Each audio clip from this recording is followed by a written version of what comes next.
Right, hi everyone. Welcome to the Old of Mice and Men reading.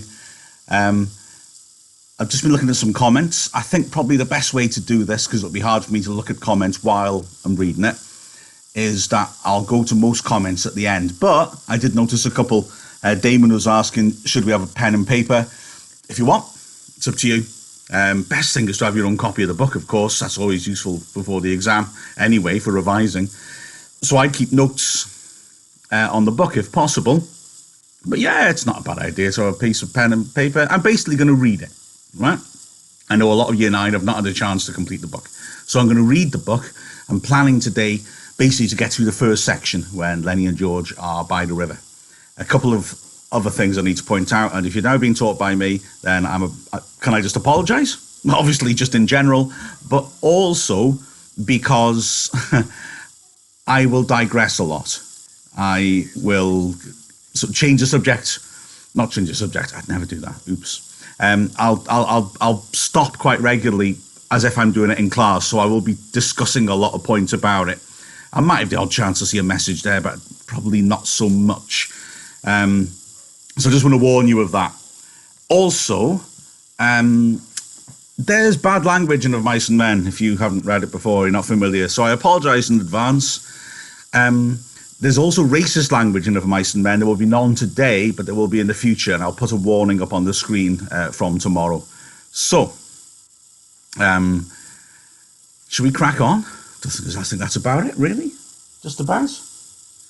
I'm in my front room, by the way, so my wife's waving, which doesn't understand the idea of webcams, which you'd have to pee around here. Look out. You get to see a hand. Yay! I'm so bored. The lengths I'll go to avoid cleaning a conservatory. And I'm kind of hoping that my cat will jump in at some point. Bless her. I'm going to try and convince my wife to play Curly's wife later in the book. Who knows? Right. Specs on. I have deteriorated. We'll get cracking. No, I won't. Told you I'll diversify.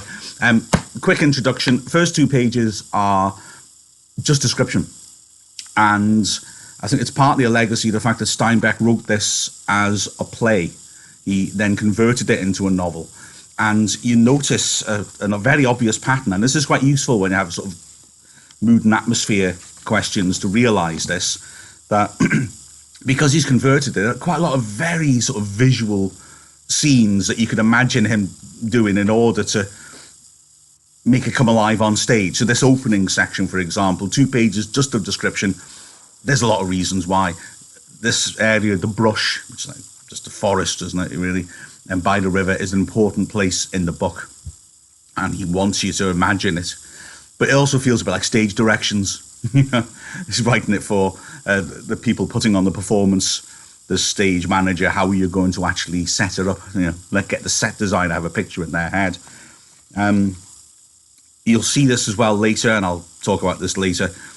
Characters, generally when characters first come into the book, it's sort of quite striking, and it's almost like they're making an entrance on stage. But anyway, let's get cracking. Let's do those first 2 pages of description. 2 pages that look fairly innocuous at first, but actually, when we get to the end of the book, we'll understand there's Easter eggs, there's hidden messages inside this section of the book. Straight away in the first sentence, he's craftily sent you a secret message because we're just south of Soledad. Soledad is genuine town, real town in California, as is Weed, that we'll get to in a minute. Soledad, though, also is Spanish for solitude. So he's immediately set this idea that we're in the middle of nowhere, in a sort of lawless place, surrounded by nothing. Okay, right, let's go for it. A few miles south of Soledad, the Salinas River drops in close to the hillside bank and runs deep and green. The water's warm too, for it slipped twinkling over the yellow sands in the sunlight before reaching the narrow pool. On one side of the river, the golden foothill slopes curve up to the strong and rocky Gavilan Mountains. But on the valley side, the water is lined with trees, willows fresh and green with every spring, carrying in their lower leaf junctures the debris of the winter's flooding, and sycamores of mottled white, recumbent limbs and branches that arch over the pool. On the sandy bank under the trees, the leaves lie deep and so crisp that a lizard makes a great skittering if he runs among them. Rabbits come out of the brush to sit on the sand in the evening, and the damp flats are covered with the night tracks of coons, with the spread pads of dogs from the ranches, and with the split wedge tracks of deer that come to drink in the dark. There's a path through the willows and among the sycamores, a path beaten hard by boys coming down from the ranches to swim in the deep pool, and beaten hard by tramps who come wearily down from the highway in the evening to jungle up near water. In front of the low horizontal limb of a giant sycamore, there's an ash pile made by many fires. The limb is worn smooth by men who have sat on it. So he's describing this place in the middle of nowhere, by a river, popular place for kids to come and play, splashing about in the river, popular place for people working in the ranches in the area because they can get a bit of rest. And he describes that high grass with a path through only wide enough for one person, which is now going to be important for the entrance of Lenny and George. So we'll crack on with that. Whenever I do this in a lesson, I always say, what do you think? What first impressions do we get of Lenny and George? So have a think about that. Or like the first sentence variety, English language GCSE fans. Evening of a hot day, started a little wind to moving among the leaves. The shade climbed up the hills towards the top. On the sandbanks, the rabbits sat as quietly as little grey sculptured stones. And then from the direction of the state highway came the sound of footsteps on crisp sycamore leaves. The rabbits hurried noiselessly for cover. A stilted heron laboured up into the air and pounded downriver. For a moment the place was lifeless, and then two men emerged from the path and came into the opening by the green pool. They'd walked in single file down the path, and even in the open, one stayed behind the other. Both were dressed in denim trousers and in denim coats of brass buttons. Both wore black, shapeless hats, and both carried tight blanket rolls slung over their shoulders. The first man was small and quick, dark of face, with restless eyes and sharp, strong features. Every part of him was defined: small, strong hands, slender arms, a thin and bony nose. Behind him walked his opposite, a huge man, shapeless of face, with large, pale eyes, with wide, sloping shoulders, and he walked heavily, dragging his feet a little, the way a bear drags his paws. His arms did not swing at his sides, but hung loosely, and only moved because the heavy hands were pendular. The first man stopped short in the clearing, and the follower nearly ran over him. He took off his hat and wiped the sweatband with his forefinger and snapped the moisture off. His huge companion dropped his blankets and flung himself down and drank from the surface of the green pool, drank with long gulps, snorting into the water like a horse. The small man stepped nervously beside him. So straight away we got the contrast of the two. We got one following the other. Ooh, some people are having some trouble with the stream freezing. Hang on a sec.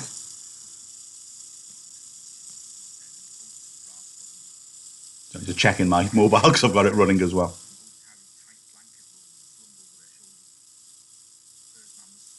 Yeah. I'll keep an eye on it, but it looks okay. Hopefully. Maybe it's just a couple of you having issues with your broadband at home, perhaps. I don't know. Anyway, I'll plough on. I am recording this, so it'll all be put up on YouTube and Facebook afterwards. If anyone else is not having a problem with freezing, just let me know in a comment. Just to reassure me. Anyway, Lenny and George. What am I doing? I don't need reading glasses on to talk. Lenny and George are basically, well, that message he sends, the entrance at the start. Lenny follows George.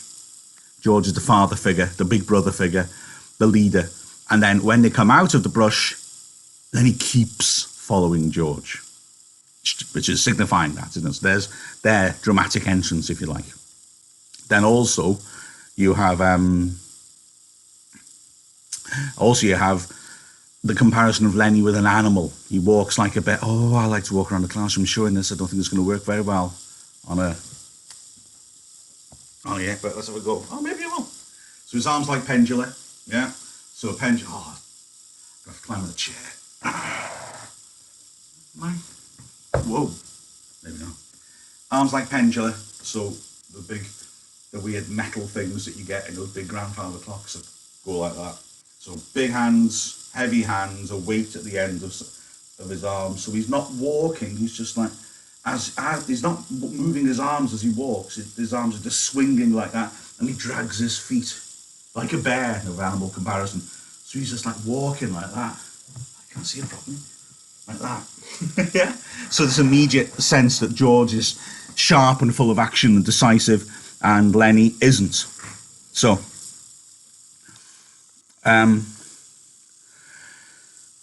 other comparisons, he's drinking thirstily, snorting into the water like a horse.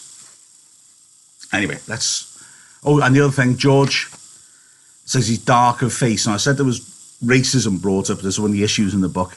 But just to emphasise, George is not black. He has been working out in the countryside, so he's tanned. That's why he's dark of face. And also the double denim. The double denim look that they have is not fashion. It's denim's hard-wearing material. It's what workers use. Used to be, before it was a fashionable thing, just to do rough work, outdoor work, or factory work. So it's just as hard-wearing material. So they're not like making a fashion statement as they walk through the brush. Anyway, let's get into Lenny and George. Bit of dialogue. Have a look at their relationship closer.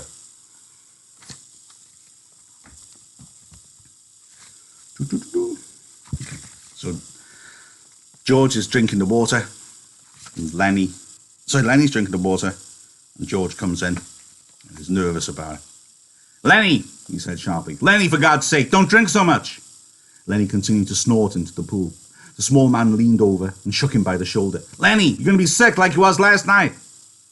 Lenny dipped his whole head under, hat and all, and then he sat up on the bank, and his hat dripped down on his blue coat and ran down his back. That's good, he said. You drink some, George. You take a good big drink. He smiled happily. George unslung his bindle and dropped it gently on the bank. I ain't sure it's good water, he said. Looks kind of scummy. Then he dabbled his big paw in the water and wiggled his fingers so the water arose in little splashes. Rings widened across the pool to the other side and came back again.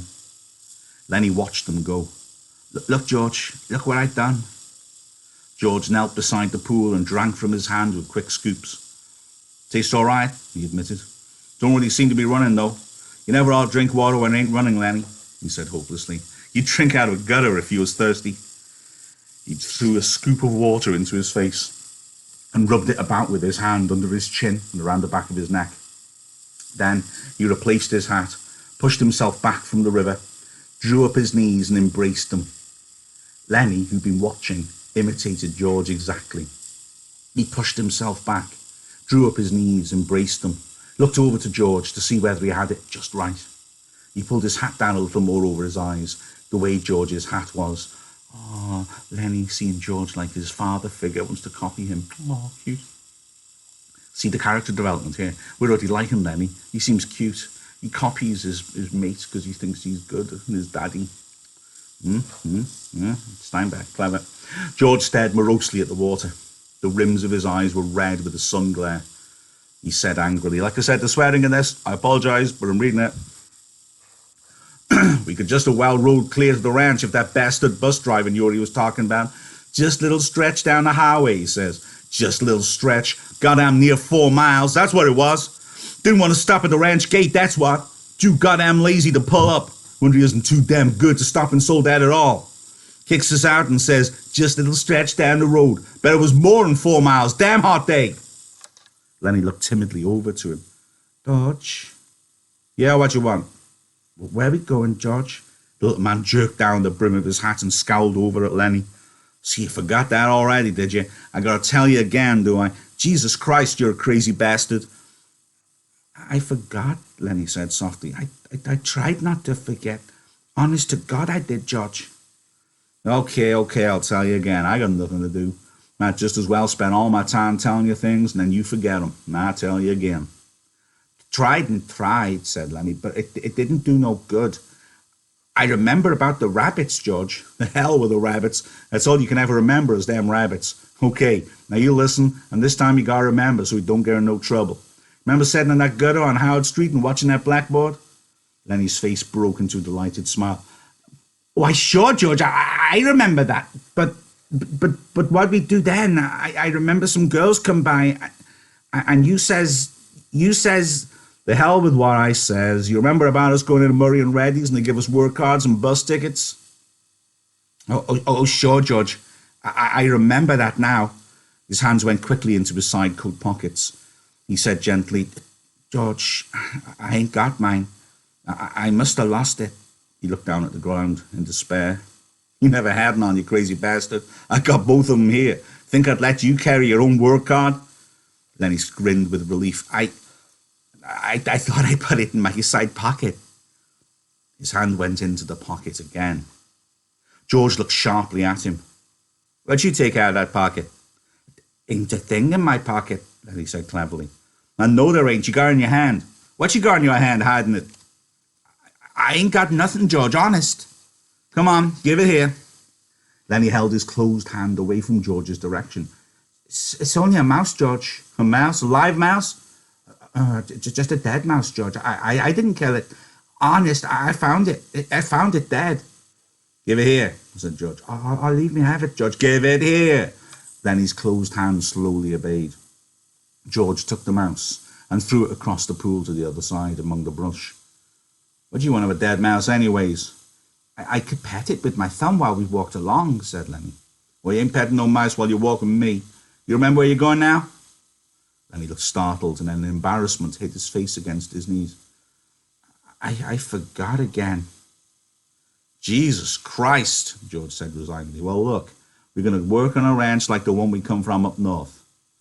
Up north? In Weed. Oh, sure. I remember. In Weed. The ranch we're going to is right down there about a quarter mile. We're going to go in and see the boss. Now look, I'll give him the work tickets, but you ain't going to say a word. You just stand there and don't say nothing. If he finds out what a crazy bastard you are, we won't get no job. But if he sees your work before he hears you talk, we're set. You got that? Sure, George, sure. I got it. Okay, now, when we go in to see the boss, what you going to do? Lenny thought. His face grew tight with thought. I ain't going to say nothing. Just going to stand there. Good boy, that's swell. You'd say that over 2-3 times so you don't forget it. Then he droned to himself slowly. I ain't going to say nothing. I ain't going to say nothing. I ain't going to say nothing. Break off for a second then. So we've established these characters quite clearly now, aren't we? Again, George, the leader, poor old Lenny, can't remember a thing.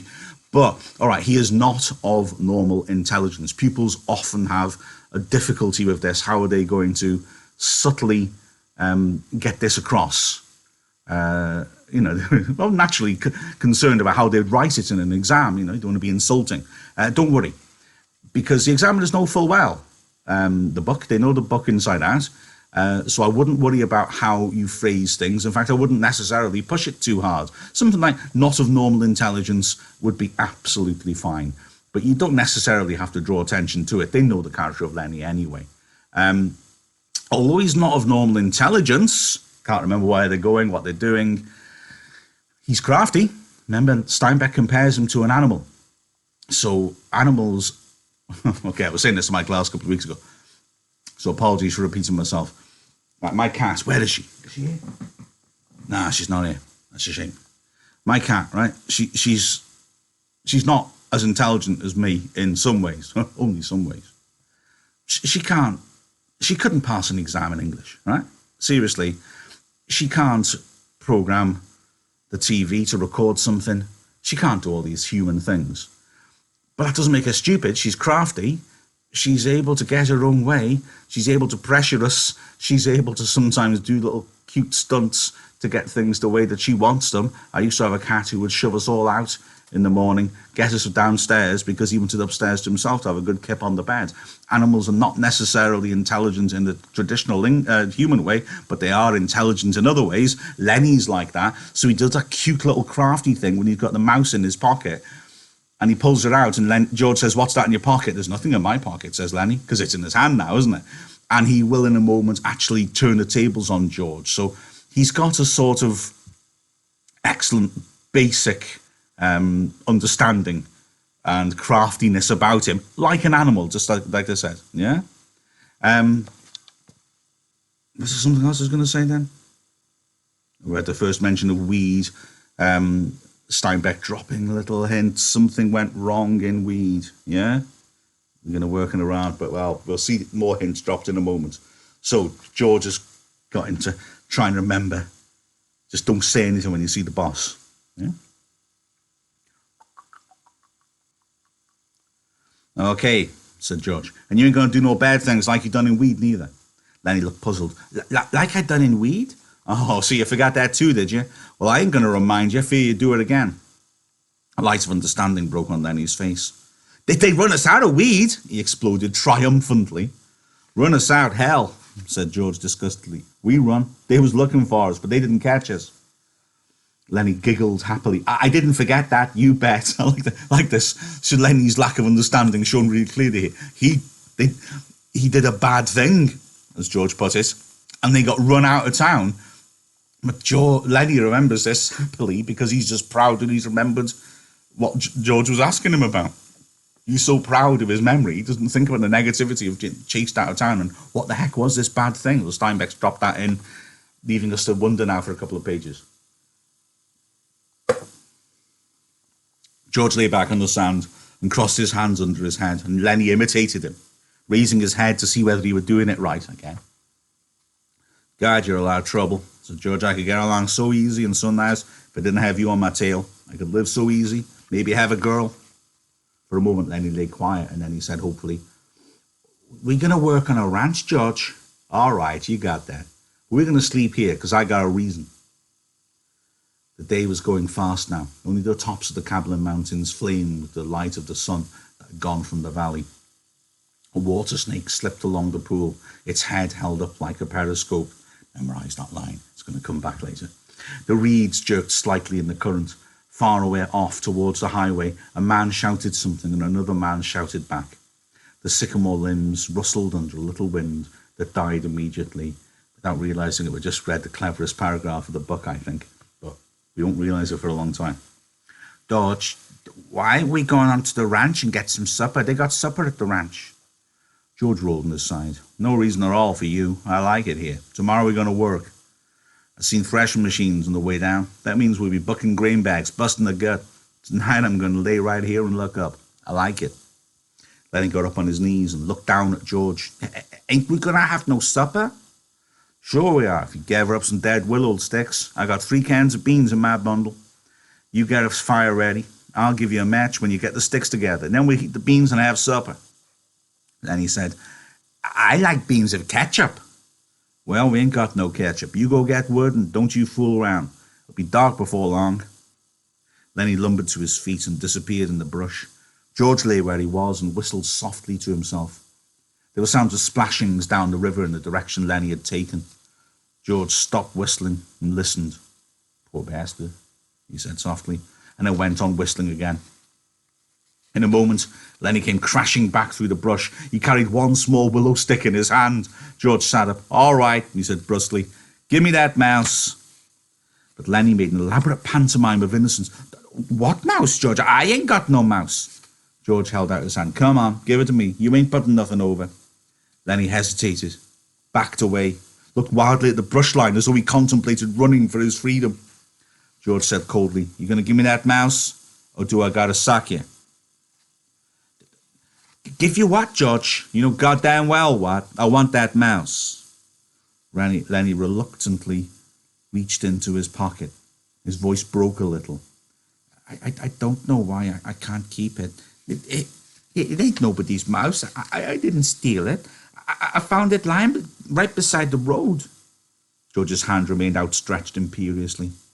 Slowly, like a terrier animal who doesn't want to bring back a ball to its master, Lenny approached, drew back, approached again.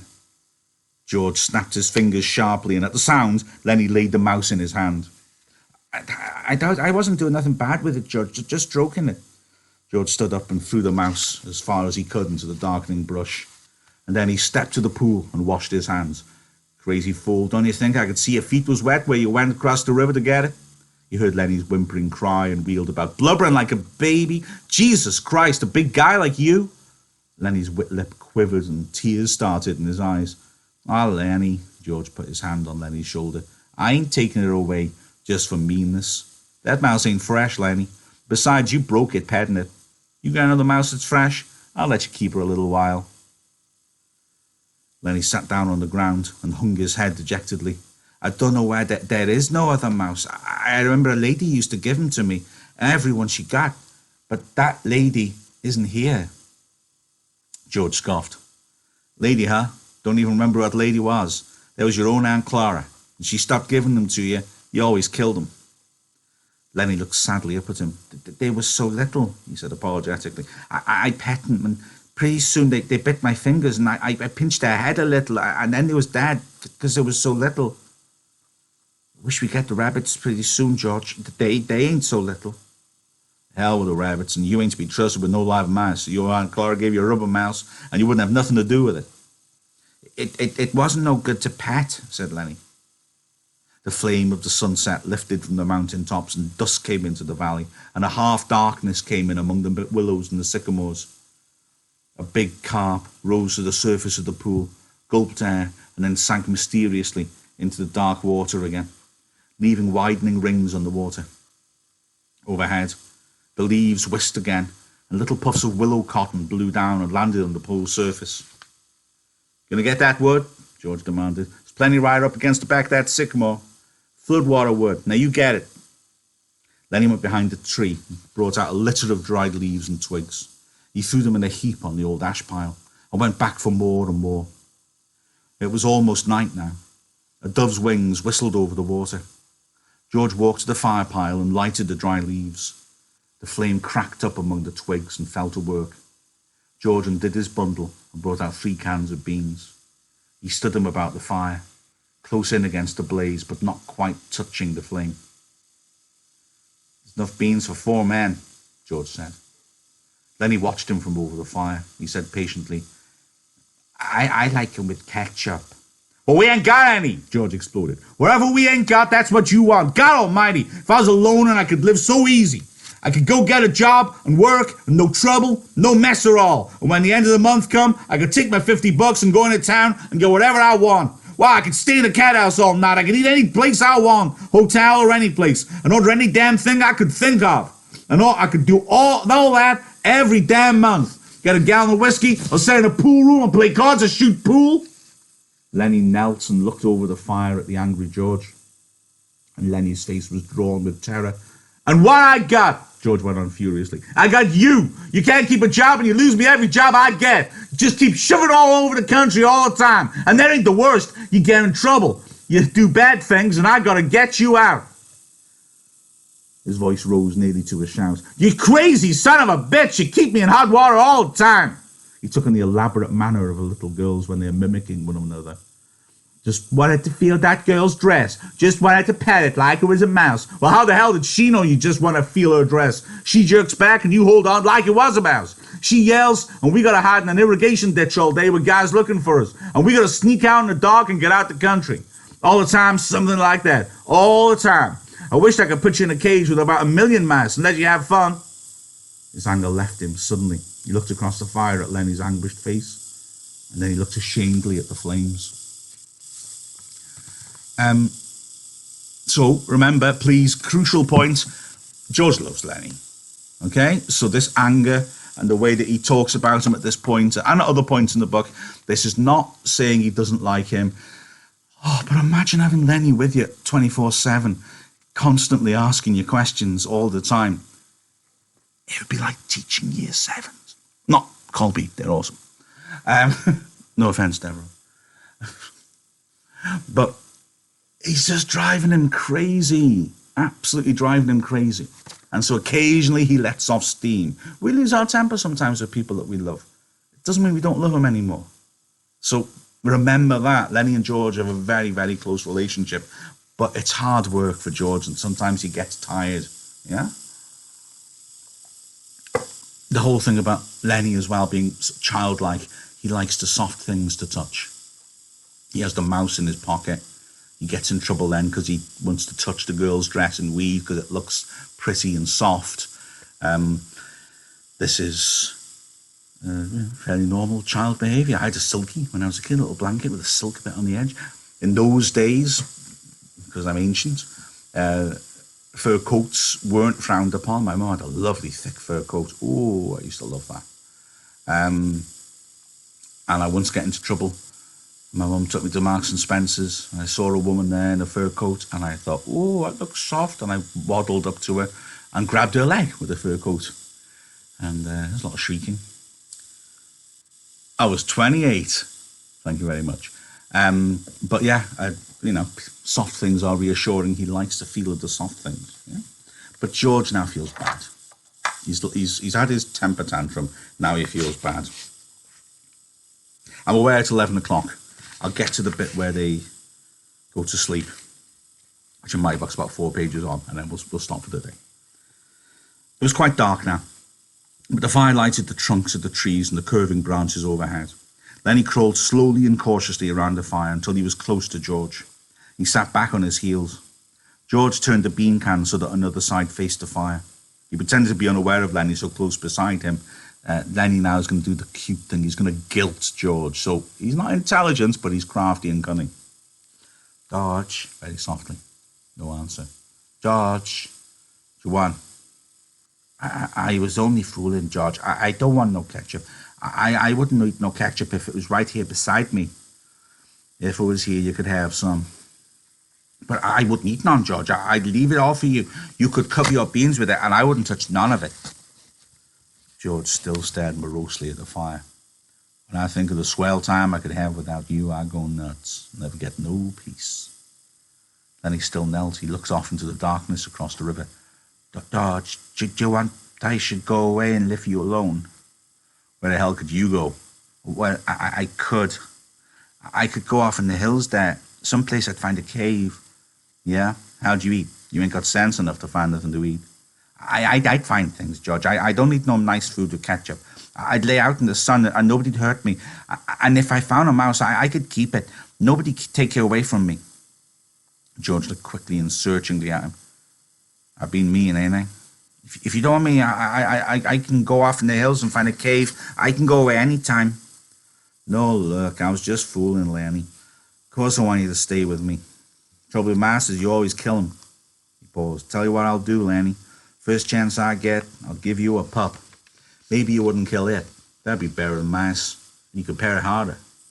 Then he avoided the base. He's crafty. He'd sensed his advantage. If you don't want me, you only got to say so. I'll go off in those hills right there, right up in those hills and live by myself. And I won't get no mice stole from me. George said, I want you to stay with me, Lenny. Jesus Christ, somebody'd shoot you for a coyote if you was by yourself. No, you stay with me. Your Aunt Clara wouldn't like you running off by herself, even if she is dead. She's another little hint for later on. Who's Aunt Clara? What's the deal with these two guys? Lenny spoke craftily. Tell me, like you done before. Tell you what, about the rabbits. George snapped. You ain't going to put nothing over on me. Come on, George. Tell me, please, George, like you done before.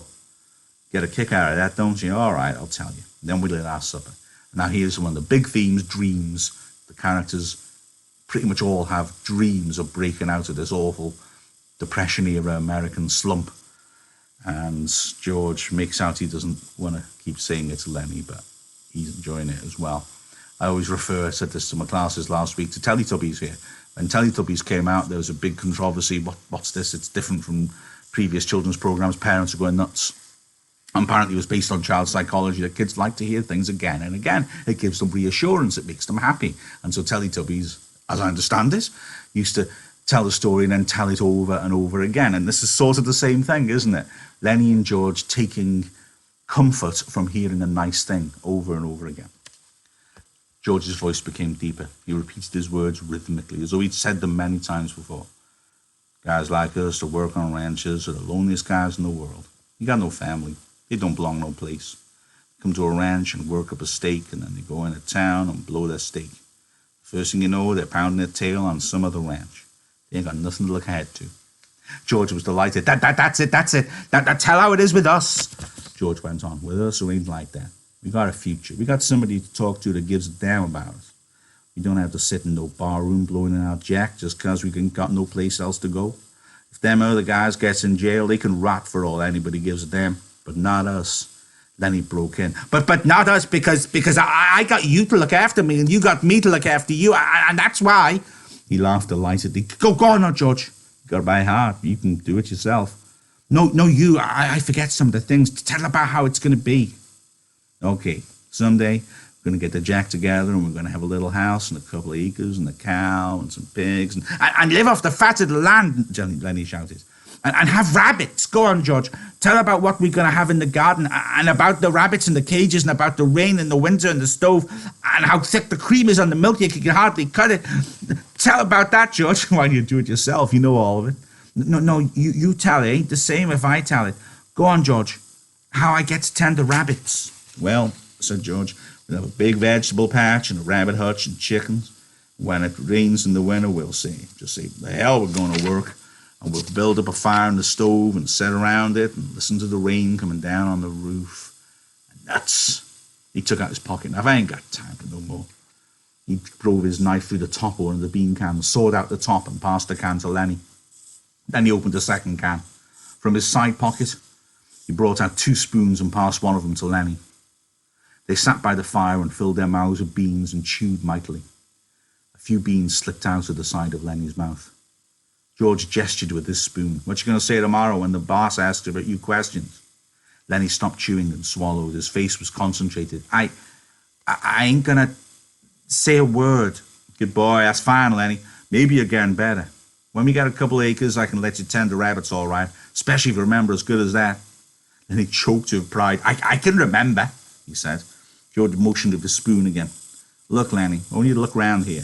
You can remember this place, can't you? The ranch is about a quarter mile up that way. Just follow the river. Sure, said Lenny. I can remember this. Didn't I remember about not going to say a word? Of course you did. Well, look, Lenny. If you just happen to get in trouble like you always done before, I want you to come right here and hide in the brush. Hide in the brush, said Lenny slowly. Hide in the brush till I come for you. Can you remember that? Sure I can, George. Hide in the brush till you come. But you ain't going to get in no trouble, because if you do, I'll only attend the rabbits. He threw his empty bean can off into the brush. I won't get in no trouble, George. I ain't going to say a word. Okay, bring your bundle over here by the fire. It's going to be nice sleeping here. Looking up in the leaves. Don't build up no more fire. We'll let her die down. They made their beds in the sand, and as the blaze dropped from the fire, the sphere of light grew smaller. The curling branches disappeared, and only a faint glimmer showed where the tree trunks were. From the darkness, Lenny called, Dodge, you asleep? No, what you want? Let's have different colour rabbits, George. Sure we will, George said sleepily. Red and blue and green rabbits, Lenny. Millions of them. Furry ones too, George, like I seen in the fair in Sacramento. Sure, furry ones. Because I can just as well go away, George, and live in a cave. You can just as well go to hell, said George. Shut up now. The red light dimmed on the coals. Up the hill from the river, a coyote yammered, and a dog answered from the other side of the stream. The sycamore leaves whispered in a little night breeze. And that's as far as I'm going to read today. Let's have a look at some of your questions, comments, etc. But before I do that, just to reiterate, once I stop this stream, it will go on to our Facebook page anyway, so you'll be able to watch it if you need to, if you're studying it. I'll put it on our YouTube channel as well, and I'll also strip the audio out and put it out as a podcast. We have a SoundCloud account, which we haven't fully developed yet, so let's use this as a sort of kickstart.